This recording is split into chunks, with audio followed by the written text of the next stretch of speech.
Guillaume, il faut que tu m'expliques un truc. Qu'est-ce que tu veux?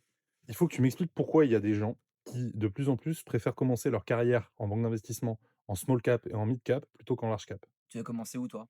Bah, plutôt mid cap. Ah OK, intéressant.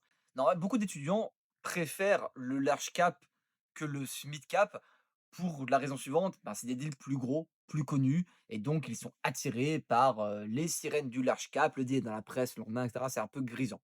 Mais en small mid cap, il y a beaucoup d'autres avantages et je vais t'en citer 2 qui sont, importants, à mon sens. Le premier, c'est, le rôle pédagogique que tu as pour ton client.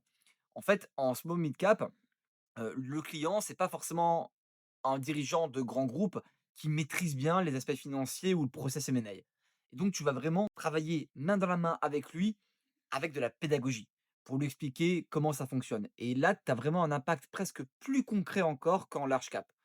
Deuxième raison, bah, tu es plus exposé. Tu es vraiment exposé, il y a moins de chaînes hiérarchiques, tu peux plus facilement être en contact avec le dirigeant directement et tu impactes vraiment sa vie. Tu vois, le gars, potentiellement, c'est quelqu'un qui a créé une entreprise, qu'il a développée pendant 20, 25 ans, 30 ans, il part à la retraite et il la transmet. Et vraiment, lui, il va faire peut-être un deal dans sa vie. Il vend son bébé, il vend son entreprise.